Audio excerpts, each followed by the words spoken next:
Good evening. Thank Good you evening. for visiting us in Delaware County, Of course. Vice President Harris. My question is this. If you could accomplish only one major policy goal that required congressional action, what would it be and why? Well, there's not just one. I have to be honest with you, Carol. There's a lot of work that needs to happen, but I think that maybe part of this point how I think about it is we've got to get past this era of politics and partisan politics, slowing down what we need to do in terms of progress in our country. And that means working across the aisle. I've done that before. We did it around whether it be what we were able to accomplish with the bipartisan infrastructure deal or some of the work that we have done in terms of dealing with gun safety. But we've got to work across the aisle. And it is my commitment to work with Democrats, with Republicans, with independents to deal with a number of issues, whether it be what we need to do in terms of housing and creating legislation.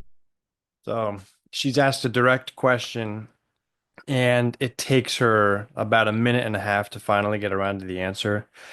Let me finish the clip and then we'll say more. That creates incentives for that. What we need to do to reinstate the freedom of a woman to make decisions about her own body and not have her government tell her what to do. Whether it be what we need to do to actually invest in a substantial way in the industries of the future, in American-based manufacturing, in American-based industries where American workers and union workers have those jobs in a way that is good-paying jobs that gives people the dignity they deserve. Look, all of those areas I plan on working across the aisle and with Congress, including the issue of immigration, which we've got to fix. Good evening.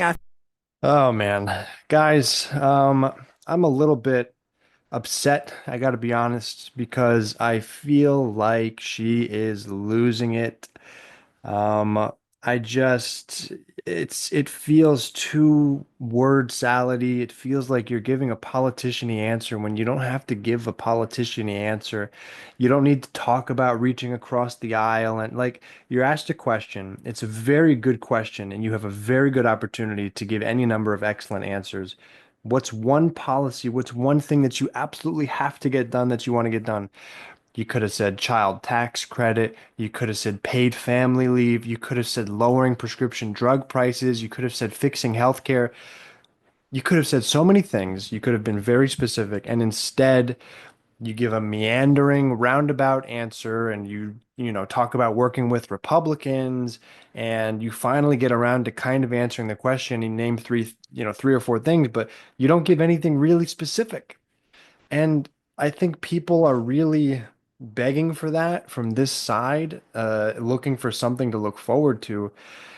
And I don't know, man. She's like, we're down in the polls now. She's slipping in the polls, and I want to come out and do like the optimistic. And I think she's still gonna pull it out on election day and this and that. And there might be a late surge at the end, but it's like I'm convinced, right? Like I'm not the one that needs to be convinced. I'm gonna vote for Kamala Harris, no matter what.